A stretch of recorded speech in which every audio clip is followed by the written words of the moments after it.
বাংলাদেশ ইস্যুতে যখন তোলপাড় চলছে তখন 4 মাস কেটে গেলেও এখনও বিচার পায়নি আরজিকর মেডিকেলে নিহত চিকিৎসকের পরিবার। নতুন করে রহস্য বাড়িয়েছে সেন্ট্রাল ফরেন্সিক সায়েন্স ল্যাবরেটরি বা সিএফএসএল এর রিপোর্ট। সূত্রের খবর, সিএফএসএল রিপোর্টে উল্লেখ করা হয়েছে তরুণী চিকিৎসক ম্যাট্রেসে শুয়েছিলেন বলে জানা গেছে। যদিও তিনি আততায়ীকে বাধা দিয়েছিলেন বা তাদের মধ্যে ধস্তাধস্তি হয়েছিল এমন কোনো প্রমাণ কাঠের পাটাতন, ম্যাট্রেস বা সেমিনার হলের অন্যত্র মেলেনি। এই প্রেক্ষাপটে বিভিন্ন মহলে প্রশ্ন উঠতে শুরু করেছে, তাহলে কি তরুণী চিকিৎসককে ধর্ষণ খুনের ঘটনা অন্য কোথাও ঘটেছিল? অন্য কোথাও ধর্ষণ খুনের পর সেমিনার হলে এনে রাখা হয় দেহ, নাকি ঘটনার পর সেমিনার হল থেকে তথ্য প্রমাণ লোপাট করা হয়? এই প্রশ্ন তুলছে নিহত চিকিৎসকের পরিবারও। আজও তো আমি জানি না কি হয়েছিল সেদিন রাতে আমার মেয়ের সাথে, কি এমন অপরাধ করলো যে তাকে পৃথিবীতে বাঁচতেই দেওয়া হলো না। একটা শিক্ষা প্রতিষ্ঠানে ছিল, একটা সরকারি জায়গায় ছিল, কি এমন দুষ্কৃতি একটা হসপিটাল এত লোকজনের মধ্যে হলো যে কেউ কিছু জানতে পারলো না, একটা ক্রাইম হয়ে গেল এভাবে। সূত্রের দাবি, এই রিপোর্টে আরও উল্লেখ করা হয়েছে হাসপাতালের করিডোরে 24/7 কেউ না কেউ থাকেন, ডাক্তার নার্সরা সেখানে ডিউটিতে থাকেন। সেখান দিয়েই একজন অপরাধ করতে সেমিনার হলে ঢুকলো আর কেউ দেখতে পেল না, এমন সম্ভাবনা খুব কম। 22 আগস্ট সুপ্রিম কোর্টের শুনানিতেও তথ্য প্রমাণ লোপাটের প্রসঙ্গ উঠেছিল। সলিসিটর জেনারেল তুষার মেহতা অভিযোগ করেন, অপরাধের জায়গা আগের মতো নেই, তার চরিত্র বদল হয়ে গিয়েছে। ধর্ষণ খুনের 5 দিন পর সিবিআই তদন্ত শুরু করেছে, ততদিনে সবকিছু বদলে দেওয়া হয়েছে। যা শুনে তৎকালীন প্রধান বিচারপতি ডিওয়াই চন্দ্রচূড়ের বেঞ্চও বলে, ঘটনার তথ্য প্রমাণ সংরক্ষণে দেরি করা হয়েছে। খুনের জায়গা থেকে তথ্য প্রমাণ লোপাটের আশঙ্কা থেকেই যাচ্ছে। Central forensic science laboratory report ঘিরে তথ্য লোপাটের অভিযোগ আরও জোরালো হয়েছে। আমি পরিবারের সঙ্গে একমত,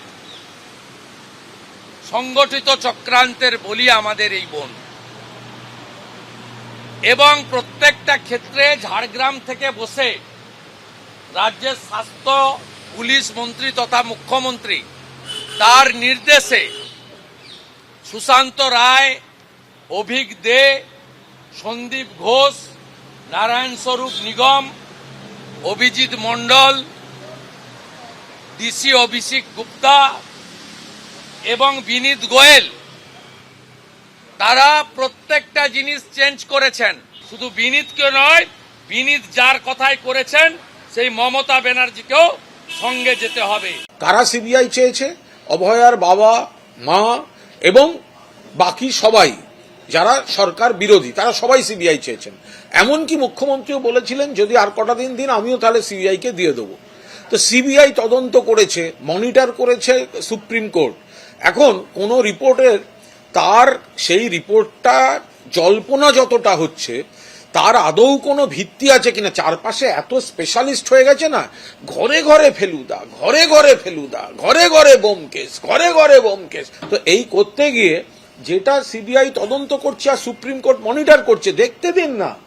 তারা যেটা করছে তাদের বুঝতে দিন, যদি কোথাও নতুন কিছু পাওয়া যায় তারা বুঝবে। খুনের ঘটনা ওখানে নয়, অন্য কোথাও ক্রাইম সিন বদলে দেওয়া হয়েছে। মুখ্যমন্ত্রী মনে করছেন যা করেছি বেশ করেছে, কমিশনারকে দিয়ে মিথ্যে বলিয়েছে এবং সমগ্র প্রশাসন তারা লেগে পড়েছে অপরাধীদের পাশে দাঁড়াবার জন্য। এদিকে আরজিকর মেডিকেল কলেজের ক্যাজুয়ালিটি ব্লকের 8 তলার অর্থোপেডিক অপারেশন থিয়েটার ঘিরে নতুন বিতর্ক দানা বেঁধেছে। অগস্ট থেকে বন্ধ থাকা এই ওটি খুলতে মঙ্গলবার আপত্তি জানান জুনিয়র ডাক্তার ও চিকিৎসকদের একাংশ। তাদের দাবি, গত অগস্ট মাসে 8 তলার ওই অপারেশন থিয়েটারেই রক্তমাখা গ্লাভস, রক্তমাখা হাতের ছাপ ও রক্তমাখা চিকিৎসার সরঞ্জাম দেখতে পান সিস্টার ইনচার্জ। সিবিআই তদন্ত চলাকালীনই সিআইএসএফ এর উপস্থিতিতে সিল করে দেওয়া হয় ওই ওটি।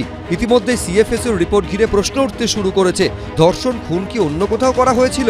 তারপর দেহ এনে সেমিনার রুমে রাখা হয়েছিল? বর্তমান প্রেক্ষাপটে জুনিয়র ডাক্তার ও চিকিৎসকদের একাংশের প্রশ্ন, কেন তাহলে অর্থোপেডিক ওটি ঘুরে দেখল না সিবিআই? কেন এই অপারেশন থিয়েটারকে তদন্তের আওতায় আনা হলো না? আরজিকর মেডিকেল কলেজ হাসপাতালের ক্যাজুয়ালিটি ব্লকের 8 তলায় অর্থোপেডিক বিভাগের মাইনর ওটি এতদিন সিল করে বন্ধ রাখা ছিল। আজকে সিবিআইয়ের পক্ষ থেকে সেই সিল খুলে ওই ওটি ব্যবহারের অনুমতি দেওয়া হয়। তবে জুনিয়র ডাক্তারদের একাংশের বক্তব্য যে যেখানে সেন্ট্রাল ফরেন্সিক সায়েন্স ল্যাবের যে রিপোর্টে দেখা যাচ্ছে যে ঘটনাস্থল অন্যত্র, সেখানে এই যে সিল করা ওটি যেটা এতদিন ধরে সিবিআই বন্ধ রেখেছিল, অথচ সেখানে কোনো তদন্ত করেনি। তারা প্রশ্ন তুলছেন কেন সেই জায়গাটা নিয়ে তদন্ত হবে না। সিএফএসএল এর যে কালকে রিপোর্টটা এলো যে place of occurrence seminar room নয়, তাহলে আমাদের বক্তব্য হচ্ছে তাহলে কোথায়? তাহলে এরকম কিছু কিছু সাসপেক্টেড জায়গা আছে। এই অর্থোপেডিক ওটি যেটা আছে অর্থোস্কোপিক রুম, সেটা বিগত 1.5-2 মাস ধরে বন্ধ করা আছে, কর্তৃপক্ষ বন্ধ করে রেখেছে। তাদের কিছু সন্দেহ হয়েছিল, তাই জন্য সেটা, এবং তারা বারবার সিবিআইকে অনুরোধ করেছেন যে সেটা ইনভেস্টিগেশন করুন, ফরেন্সিক ল্যাবে পাঠান, কিন্তু সিবিআই সেই ব্যাপারে কোনো গুরুত্বই দেয়নি এখনো। তাহলে সেটা কেন দিচ্ছে না? সিবিআই কেন নিরুত্তাপ? কেন তাদের কাছে কোনো উত্তর নেই? ওই যে ঘটনাটা ঘটেছে ওটির মধ্যে যে রুমটায়, তার সাথে কোনো যোগ সাজিশ আসে কিনা বা সেখানে কোনো ইনসিডেন্ট ঘটেছে কিনা সিবিআইয়ের অবশ্যই উচিত ছিল সিএফএসএল দিয়ে সেখানে চেক করানো। আর এখন প্লেস অফ অকারেন্স কোথায় সিবিআইকে তো বলতে হবে। আজকে যে ট্রায়ালটা শুরু কেন হলো? এটা তো করা উচিতই হয়নি ইনভেস্টিগেশন শুরুর আগে। আর রিপোর্টটা তো সিবিআই পেয়ে গেছে 12/9/2024, মানে 1 মাস বাদেই। তাহলে এতদিন ধরে আপনারা সব জানতেন, তাহলে সিবিআই কি প্রমাণ করতে চাইছে? সিবিআই চাপা দেওয়ার চেষ্টা করছে। এবং সিবিআইয়ের আমি বলবো এই যে টিম ইনভেস্টিগেশন করছে এদের এখনই ইমিডিয়েট উচিত সিবিআই থেকে সরিয়ে দেওয়া উচিত। এদিকে হাসপাতাল কর্তৃপক্ষের দাবি বন্ধ ওটি খুলতে মৌখিক অনুমতি দিয়েছে সিবিআই, তবে তারা ফের সিবিআইকে লিখিতভাবে অনুমতির জন্য চিঠি লিখেছেন। যদিও এদিনও ওটি সিল করে রাখা হয়েছে। সিবিআই সেখানে গিয়েছে কিনা কর্তৃপক্ষের জানা নেই বলে জানিয়েছেন আরজিকর মেডিকেলের ভাইস প্রিন্সিপাল। 2-3 months ব্যাক তো ওখানে আমাদের আর্থোস্কোপিক মেশিনটা আছে এবং প্রবাবলি একটি সিআরএমও আছে। তো সেই সময় আমরা জানতে পারি যে সেই রুমে কিছু গ্লাভস এবং স্ক্যালপেল পাওয়া যায়, যেগুলো ওখানে পাওয়াটা মানে নট মানে রিকোয়ার্ড, মানে ওখানে থাকা উচিত নয়। In the presence of CISF এবং ইআরএস গিয়ে ওই রুমটাকে সিল করে এবং সিবিআই কে জানানো হয়, কারণ সেই সময় জায়গাটা ছিল পুরোটাই under the investigation of CBI. তারা ওটা নিয়ে ইনভেস্টিগেট করেছে কিনা সেইটা আমাদের কাছে কোনো তথ্য নেই। এটা এক মুহূর্তে ওই ঘরটা নিয়ে কোনো ইনভেস্টিগেশন করেছেন কিনা এরকম কোনো রিপোর্টও আমাদের কাছে নেই। আজকে কর্তৃপক্ষ এই মুহূর্তে যেটা জানা যাচ্ছে, তারা সেই যে সিল করা মাইনরিটি অর্থোপেডিক বিভাগের সেটিকে খুলতে অনুমতি দেওয়া হয়নি। তবে জুনিয়র ডাক্তারদের বক্তব্য যে সিবিআইয়ের কাছে তাদের আবেদন যে এই যে ওটি যেটা এর আগে সন্দেহজনক মনে হয়েছিল, যার মধ্যে রক্তমাখা গ্লাভস সহ অন্যান্য সরঞ্জাম ছিল, সেখানে কেন তদন্ত করা হচ্ছে না? তারা অবশ্যই তদন্ত করুক সেই আবেদন তারা করছেন। এবং কর্তৃপক্ষের তরফ থেকে সেই যে মাইনর ওটি 8 তলায় যেটি রয়েছে সেটা এখনও সিল করে রাখা হয়েছে। যদিও জুনিয়র ডাক্তারদের প্রতিবাদের জেরে মঙ্গলবার এই অপারেশন থিয়েটার খোলেনি আরজিকর কর্তৃপক্ষ। আরজিকর মেডিকেলে তরুণী চিকিৎসক খুনে নতুন করে রহস্য বাড়িয়েছে সেন্ট্রাল ফরেন্সিক সায়েন্স ল্যাবরেটরি বা সিএফএসএল এর রিপোর্ট। এই প্রেক্ষাপটে মঙ্গলবার সিজিও কমপ্লেক্স অভিযানে নামল medical service centre, service doctors forum ও নার্সেস ইউনিটি। সিবিআই এর বিরুদ্ধে তদন্তে গাফিলতির অভিযোগ তুলে অভিযান ঘিরে ধুন্ধুমার পরিস্থিতি তৈরি হলো।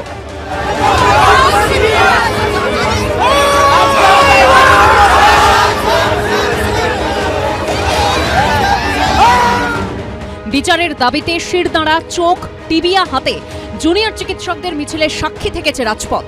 মঙ্গলবার প্রতীকী তালা নিয়ে সিবিআই দপ্তর অভিযানে নামল এই 3 সংগঠন। সিজিওর গেটে এই মুহূর্তে উত্তেজনা আমরা দেখতে পাচ্ছি যে এখানে যে 3টি সংগঠন তারা এদিন সিবিআই অফিসে সিজিও কমপ্লেক্সে তালা লাগাতে এসেছেন, কিন্তু তার আগে থেকেই এখানে পুলিশ মোতায়েন করা ছিল প্রচুর পরিমাণে এবং স্বাভাবিকভাবে তারা মিছিল করে এসে পুলিশকে ঠেলে সিজিও কমপ্লেক্সে ঢোকার চেষ্টা করেন। পুলিশের সঙ্গে তাদের রীতিমতো ধাক্কাধাক্কি হয়। রিপোর্টকে সামনে রেখে দেখা যাচ্ছে যে প্লেস অফ অকারেন্স ওটা নাও হতে পারে, অন্য কোনো জায়গা হতে পারে। তাহলে সেই জায়গাটা কোনটা? তাহলে প্লেস অফ অকারেন্স যদি আমরা চিহ্নিত না করতে পারি, তাহলে সেই ক্রিমিনালরা এখনও প্রকাশ্য দিবালোকে ঘুরে বেড়াচ্ছে। তাহলে এই যদি রাজ্যের অবস্থা হয়, এই যদি বাংলার অবস্থা হয়, তাহলে একজন দেশের সর্বোচ্চ তদন্তকারী সংস্থা হিসেবে তার ভূমিকা নিয়ে প্রশ্ন ওঠে। সিজিও কমপ্লেক্সে ঢুকতে বাধা দিলে পুলিশের সঙ্গে ধস্তাধস্তি শুরু হয়।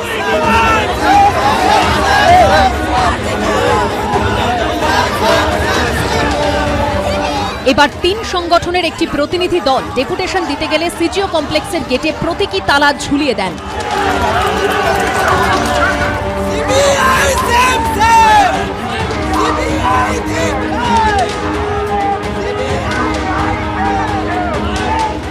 এই মুহূর্তে এখানে উত্তেজনার পরিবেশ তৈরি হয়েছে, তার কারণ এখানে পুলিশের সঙ্গে রীতিমতো ব্যারিকেড ঠেলাঠেলি হচ্ছে। আমরা দেখছি যে ব্যারিকেড ঠেলাঠেলি হচ্ছে। বস্তুত আজকে তিনটি সংগঠনের ডাকে সিজিও কমপ্লেক্স অভিযান ছিল এবং প্রতীকী তালা দেওয়া ছিল সিজিওর গেটেতে। তারা মিছিল করে আসেন এবং এই ধরনের প্রতীকী তালা তারা সিজিওর যে গেট রয়েছে সেই গেটেতে এই ধরনের প্রতীকী তালা তারা ঝুলিয়ে দেন। পুলিশ সেই প্রতীকী তালা খুলে দিলে ফের উত্তেজনা তৈরি হয়। সেপ্টেম্বর মাসে সেন্ট্রাল ফরেন্সিক সায়েন্স ল্যাবরেটরি বলেছে যে প্লেস অফ অকারেন্স ওই সেমিনার রুম নয়। আজকে আমরা প্রতিবাদ জানাতে এসেছিলাম শান্তিপূর্ণভাবে, এই সিবিআই দপ্তরে তালা লাগাতে এসেছিলাম, প্রতীকী তালা, যে সিবিআই কাজ করছে না। সেখানে কলকাতা পুলিশ আজকে আমাদের ডাক্তার নার্সদের ওপর আক্রমণ করছে। এরপর সামনের রাস্তায় বিক্ষোভ দেখান তাঁরা। এদিকে আরজিকর মেডিকেলে নিহত চিকিৎসকের পরিবারের মামলায় এই মুহূর্তে হস্তক্ষেপ করল না কলকাতা হাইকোর্ট। এই মামলার ডিভিশন বেঞ্চ এবং সুপ্রিম কোর্টে বিচারাধীন আছে। কলকাতা হাইকোর্টের ডিভিশন বেঞ্চ নজরদারি করছে, তাই এই মুহূর্তে আমার পক্ষে এই মামলা গ্রহণ করা সম্ভব নয়। বিচার বিভাগীয় শৃঙ্খলা ভঙ্গ করা আমার পক্ষে সম্ভব নয়। আরজিকর মেডিকেলে নিহত চিকিৎসকের পরিবারের মামলায় এই মুহূর্তে হস্তক্ষেপ না করে মঙ্গলবার এমনই মন্তব্য করলেন বিচারপতি তীর্থঙ্কর ঘোষ। এদিন বিচারপতি ঘোষ বলেন, আপনারা প্রধান বিচারপতির কাছে যান, তিনি যদি আমাকে এই মামলা শুনতে বলেন তাহলে আমি শুনব, তার আগে আমার পক্ষে কিছু করা সম্ভব নয়। সিবিআই 90 দিনে চার্জশিট দিতে ব্যর্থ হওয়ায় ধর্ষণ খুনের মামলায় জামিন পেয়ে গেছেন সন্দীপ ঘোষ ও টালা থানার প্রাক্তন ওসি অভিজিৎ মণ্ডল। এই প্রেক্ষাপটে চূড়ান্ত হতাশ হয়ে 42টি প্রশ্ন উত্থাপন করে নতুন করে তদন্ত চেয়ে কলকাতা হাইকোর্টের দ্বারস্থ হয়েছিলেন আরজিকর মেডিকেলের নিহত চিকিৎসকের মা বাবা। সুবিচারের জন্য যা যা করতে হয়, যত দূর যেতে হয় আমরা যাব, ব্যাস এটাই হচ্ছে আমাদের মেইন কথা। দেরি হোক, আমরা ধৈর্য ধরবো এবং আমাদের জীবনে এটাই লক্ষ্য, আর কোনো লক্ষ্য নেই। আমরা সুবিচার যেভাবে হোক আদায় করবো। আমরা যে পিটিশনগুলো দিয়েছি এবং দাবিগুলো রেখেছি, সিবিআই এবং কোর্ট দুজনেই এটাকে মান্যতা দিয়েছে। নিহত চিকিৎসকের পরিবারের আইনজীবী সুদীপ্ত মৈত্র এদিন বলেন, কলকাতা হাইকোর্টের কাছে আমরা সিবিআই তদন্তের আবেদন জানাইনি, আমরা উপযুক্ত তদন্ত চেয়েছিলাম। ডিভিশন বেঞ্চ সিবিআই এর ওপর আস্থা রেখেছিল। সিবিআই এর আইনজীবী রাজদীপ মজুমদার বলেন, মামলা সুপ্রিম কোর্টে বিচারাধীন আছে। কলকাতা হাইকোর্টের প্রধান বিচারপতির ডিভিশন বেঞ্চেও মামলা বিচারাধীন আছে। কলকাতা হাইকোর্ট মামলার শুনানি পিছিয়ে দিয়েছেন কারণ মামলা সুপ্রিম কোর্টে বিচারাধীন। নিহত চিকিৎসকের পরিবারের আইনজীবী তখন বলেন, সুপ্রিম কোর্ট মামলার নজরদারি করছে না, এই মর্মে কোনো নির্দেশ সুপ্রিম কোর্টের নেই। সুপ্রিম কোর্ট লার্জার আসপেক্ট নিয়ে মামলাটা মনিটর করার জন্য সুও মোটো নিয়েছিল, তো সেখান থেকে বা ডিভিশন বেঞ্চ থেকে সেটা আমরা এখনো ডিসাইড করিনি। আমরা একটা ক্ল্যারিফিকেশন নিয়ে আসবো যে ইনভেস্টিগেশন রিলেটেড, শুধু এই ক্রাইমের ইনভেস্টিগেশন রিলেটেড যেটা রেপ অ্যান্ড মার্ডারের, সেইটা যাতে এই জাজ এই বেঞ্চে আমরা করতে পারি এবং তার জন্য যে অর্ডারটা আনার দরকার সেটা আমরা চেষ্টা করি। 15ই জানুয়ারি মামলার পরবর্তী শুনানির সম্ভাবনা রয়েছে। ভণ্ডামি করছে, অর্থের বিনিময়ে সেটিং হয়ে যাচ্ছে আসামিদের সঙ্গে সিবিআইরা। ভাইয়ের নির্মম হত্যাকাণ্ডের বিচার চান, কঠোর শাস্তি চান অপরাধীদের, কিন্তু তিনটে বছর ধরে যে সিবিআই এর উপর ভরসা রাখার পরও যখন জামিন পেয়ে যাচ্ছেন একের পর এক অভিযুক্তরা, তখন কাঁকুরগাছির নিহত বিজেপি কর্মী অভিজিৎ সরকারের পরিজনরাই আজ বলছেন, ভণ্ডামি করছে সিবিআই, আসামিদের সঙ্গে সেটিং করেছে কেন্দ্রীয় এজেন্সি। এখান থেকে সিবিআই আসামিদের বেল পিটিশন রিসিভ করছে, তাতে সিগনেচার করে স্ট্যাম্প মারছে, তাতে নেক্সট ডেট লেখা থাকছে, সেই নেক্সট ডেটে সিবিআই যাচ্ছে না। একের পর এক 6টা বেল হয়ে গেল। কোর্ট লিখছে সিবিআই এলো না তাই বেল হয়ে গেল, কোর্ট অর্ডার। আমি জানতে এলাম যে একজন অফিস থেকে, এই অফিস থেকে রিসিভ করা হচ্ছে, রিসিভ করার পরে যিনি রিসিভ করছে তিনি কি অফিসারকে দিচ্ছে না, না অফিসার পুরো কাগজটা চেপে গিয়ে পিপিকে দিচ্ছে না, যে তারা না গিয়ে আসামিদের যে এইভাবে বেল করিয়ে দিল অর্থের বিনিময়ে। আমার তখন মনে হচ্ছে এই যে যোগাযোগ বলতে পারেন বা আতাত কে করলো, এই নিয়ে আমি চিঠি দিয়েছিলাম সিবিআইকে 22/8 যে কে এই গন্ডগোলটা করলো, আপনার অফিস থেকে হয়েছে, কোনো সদুত্তর আজ অবধি পেলাম না। 2021 সালের 2রা মে বিধানসভা ভোটের ফল ঘোষণার দিন খুন হন কাঁকুরগাছির বিজেপি কর্মী অভিজিৎ সরকার। অভিযোগ ওঠে তৃণমূলের বিরুদ্ধে। প্রথমে পুলিশ তদন্ত শুরু করলেও পরে তদন্তভার হাতে নেয় সিবিআই। সে বছর সেপ্টেম্বরে 20 জনের বিরুদ্ধে চার্জশিট দেয় কেন্দ্রীয় এজেন্সি। তবে যে 12 জনকে গ্রেপ্তার করা হয় তাদের মধ্যে 8 জনই জামিন পেয়েছেন। এই প্রেক্ষাপটে সিবিআই এর প্রতি ক্ষোভ উগরে দিয়েছেন নিহত বিজেপি কর্মীর দাদা। এদিন সিজিও কমপ্লেক্সে সিবিআই অফিসারদের কাছে যাবতীয় অভিযোগ জানাতে গিয়েছিলেন তিনি, কিন্তু কেন্দ্রীয় এজেন্সির প্রতি ক্ষোভ এমন পর্যায়ে পৌঁছেছে যে এদিন সাদা কাগজে ভণ্ড লিখে নিয়ে গিয়েছিলেন নিহতের দাদা বিজেপি কর্মী বিশ্বজিৎ সরকার। আসামি অরুণ দে, আপনারা শুনেছেন তিনি পলাতক, 50,000 টাকা যার নামে ঘোষণা করা হয়েছে। আসামি অরুণদের অ্যাডভোকেট টাইম পেয়ার করছে, পিটিশন ফাইল করছে, তিনি তো পালাতক আসামি, তার টাইম পেয়ার কি করে এলাও হয়? সিবিআই পিপি কি জানে না? কিছুই বলল না, চুপচাপ সেটিং। আপনি ভণ্ড এই লেখাটা নিয়ে বেরোলেন কেন? ভণ্ডামি তো করছে, আপনাদের আমাদের দেখাচ্ছে বিচার দেবো, মামলা চলছে, কিন্তু আসলে এটা কোনো বিচার চলছে না, ভণ্ডামি করছে, অর্থের বিনিময়ে সেটিং হয়ে যাচ্ছে আসামিদের সঙ্গে সিবিআইরা। এতদিন ধরে বারবার মোদি মমতা সেটিং এর অভিযোগে সরব হয়েছে সিপিএম কংগ্রেস। এবার খোদ বিজেপি কর্মীর খুনের ঘটনায় তার দাদার সেটিং এর অভিযোগ বাম কংগ্রেসের হাতে অস্ত্র তুলে দিয়েছে। অমিত শাহ এসেছিলেন পর্যন্ত, নাড্ডা এসেছিলেন পর্যন্ত বাড়িতে, দেখবো আমরা সব। সেই পরিবার এখন বলছে সিবিআইয়ের উপরে ভরসা নেই। কেন? তারা বুঝতে পারছে যে সিবিআই তদন্ত কার্যত ধামাচাপা দেওয়া হচ্ছে, সেটিং হয়ে গেছে যারা অপরাধী তাদের সঙ্গে, অর্থাৎ তৃণমূলের সাথে, অপরাধীদের সাথে। আর তদন্তকারীরা সেটিং করে ফেলেছে বিজেপি, দিল্লির সিবিআই, তৃণমূল, রাজ্যের বাহিনী। এই যে সেটিং, আমরা যেটা বলতাম, মানুষ যেটা বলতো, বিজেপির ভায়োলেন্সে খুন হওয়া পরিবার প্রথম, তারাও আজকে বলতে বাধ্য হচ্ছে। কলকাতা পুলিশ যাদের আন্ডারে, সেই রাজ্য সরকার, তারাও রাস্তায় নেমে সুবিচার চাইছে। কেন্দ্রীয় সরকারের এজেন্সি সিবিআই যাদের হাতে, তারাও রাস্তায় নেমে সুবিচার চাইছে। এবার প্রশ্ন হচ্ছে, সাধারণ মানুষ তাহলে যাবে কার কাছে? ইন্টারপোলের কাছে? কোথায় যাবে? সত্যিকারের বিষয়, সিবিআই, ইডি বা কলকাতা পুলিশ, কারুর কাছেই মানুষের আর আস্থা থাকছে না। একদিকে যখন সিবিআই এর ভূমিকা নিয়ে অসন্তোষ প্রকাশ করে ফের আদালতের দ্বারস্থ হয়েছেন আরজিকর মেডিকেলের নিহত চিকিৎসকের বাবা মা, তখন একজন বিজেপি কর্মী হয়েও সিবিআই এর বিরুদ্ধে এইভাবে ক্ষোভ উগরে দিচ্ছেন নিহত অভিজিৎ সরকারের দাদা।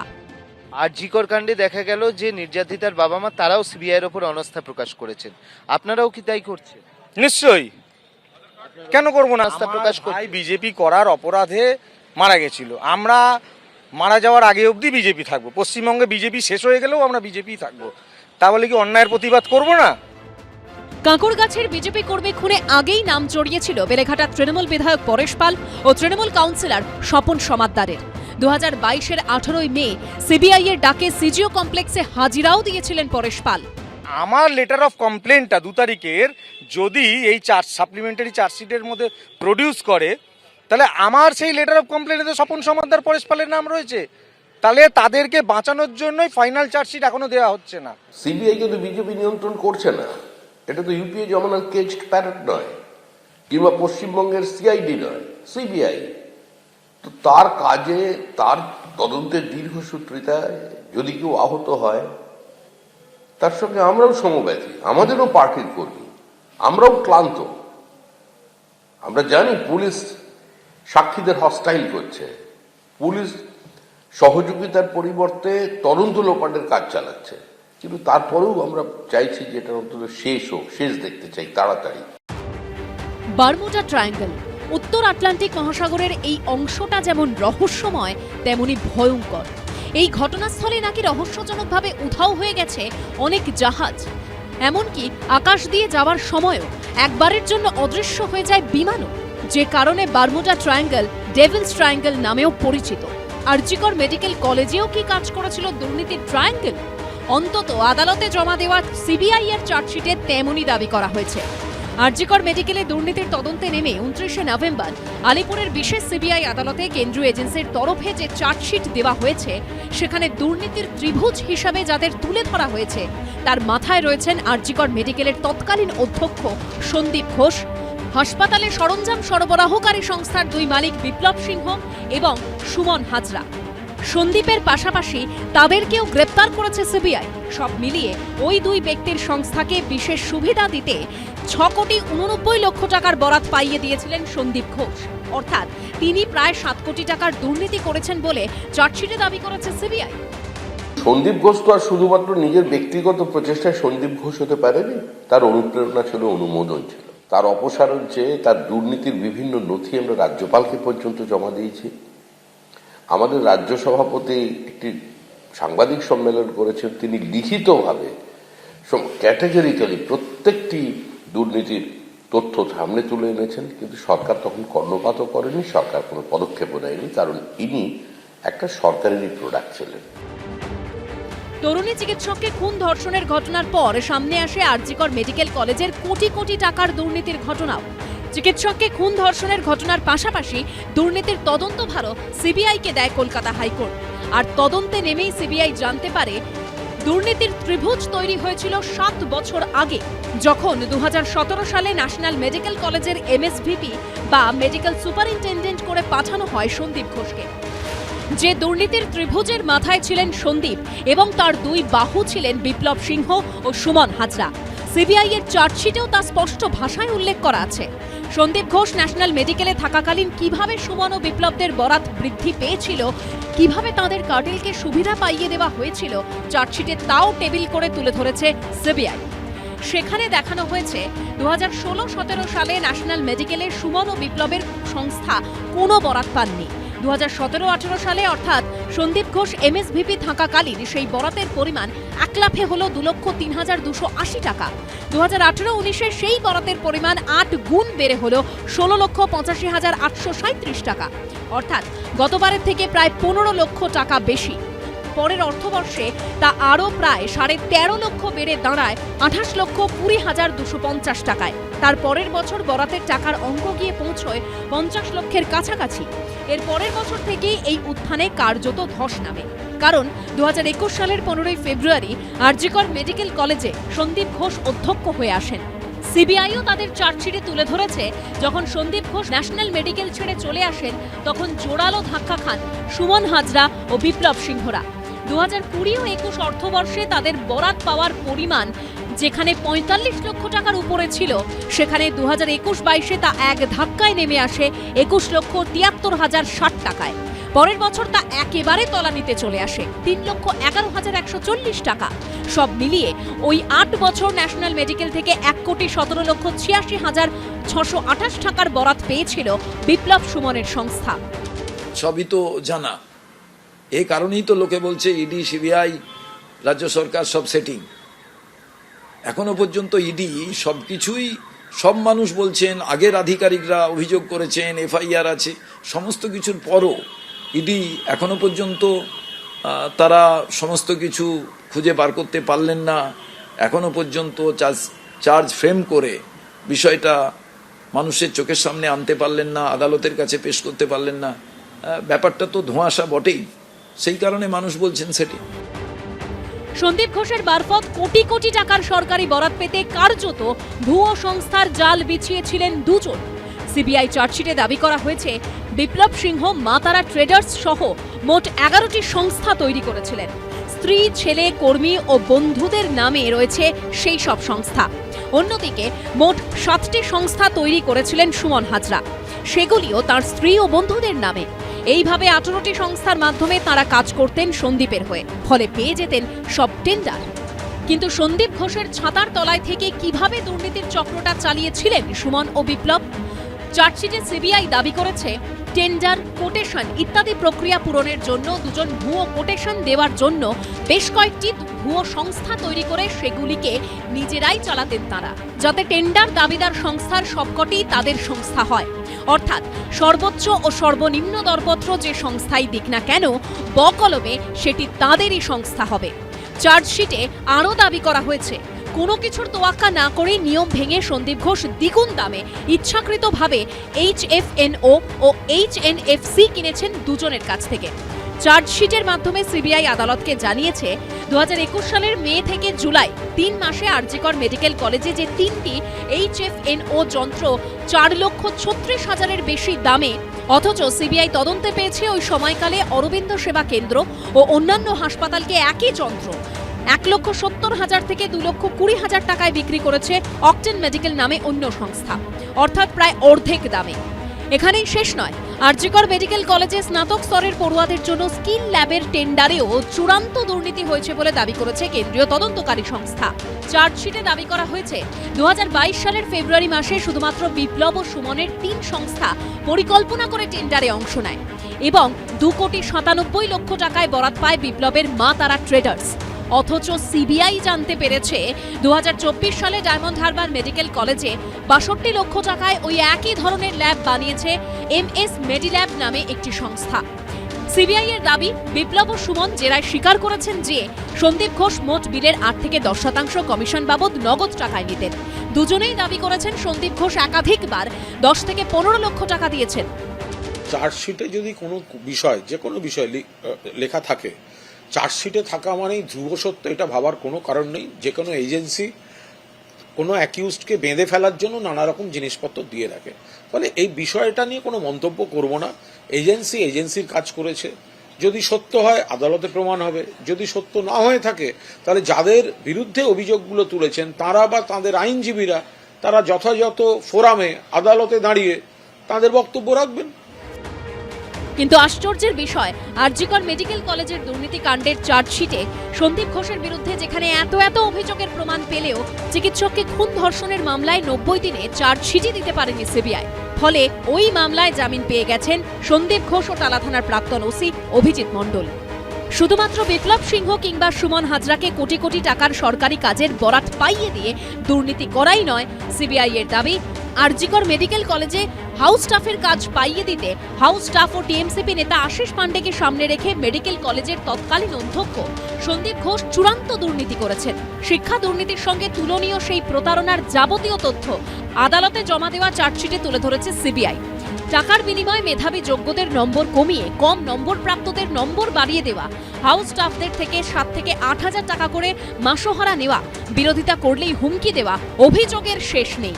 সিবিআই এর চার্জশিট দেখে বলা যেতেই পারে আশিস পান্ডেকে ব্যবহার করে কার্যত রিংমাস্টারের ভূমিকায় থেকেছেন সন্দীপ ঘোষ। চার্জশিটের 29 নম্বর পাতায় সিবিআই এর তরফে দাবি করা হয়েছে, চলতি বছরের এপ্রিল মাসে আরজিকর মেডিকেলে ইন্টারভিউয়ের পর মেধার ভিত্তিতে তৈরি হওয়া মেরিট লিস্ট বদলে দিয়েছিলেন সন্দীপ ঘোষ। ইন্টারভিউয়ে প্রাপ্ত নম্বর কমিয়ে বাড়িয়ে যোগ্যদের বঞ্চিত করে অন্যায় সুবিধা নেওয়ার জন্য অযোগ্যদের জায়গা করে দেন এবং পেন দিয়ে ইচ্ছে মতো বিভাগ বন্টন করেন। চার্জশিটে সিবিআই এর দাবি, কারচুপি করা মেরিট লিস্টের ছবি তুলে রেখেছিলেন হাসপাতালের আপার ডিভিশন ক্লার্ক ও একজন সহকর্মী। সেই অকাট্য প্রমাণ গোয়েন্দাদের কাছে রয়েছে। পাশাপাশি এক্স স্টুডেন্ট অ্যাসোসিয়েশনের নির্বাচনে ভোট পাইয়ে দিতেও টাকা নেওয়া হতো। এমনকি প্রযুক্তির উন্নতির সাথে সাথে ঘুষের টাকা নেওয়ার পদ্ধতিতেও এসেছে পরিবর্তন। ইউপিআই এর মাধ্যমে আশিস পান্ডেকে কে কত টাকা দিয়েছিলেন তাও চার্জশিটে তুলে ধরেছে সিবিআই। সিবিআই এর দাবি, এত অপরাধ সত্ত্বেও সন্দীপ ঘোষ ও আশিস পান্ডের বিরুদ্ধে বিচার প্রক্রিয়া শুরু করতে পারছে না তারা, কারণ তারা দুজনেই সরকারি কর্মী। গত 10 তারিখ সুপ্রিম কোর্টে কেন্দ্রীয় তদন্তকারী সংস্থার তরফে অভিযোগ জানানো হয়েছে। আর্থিক দুর্নীতির ক্ষেত্রেও চার্জশিট পেশ করা হয়েছে। তবে 2 সরকারি কর্মী ও আধিকারিকদের বিরুদ্ধে বিচার প্রক্রিয়া শুরু করার জন্য রাজ্য সরকারের অনুমোদন চাওয়া হয়েছে, যদিও এখনো পর্যন্ত তা মেলেনি। পাল্টা রাজ্য সরকারের তরফে আইনজীবী কপিল সিব্বল দাবি করেন, তাঁরা এখনো সিবিআই এর তরফে এরকম কোনো আবেদন পাননি।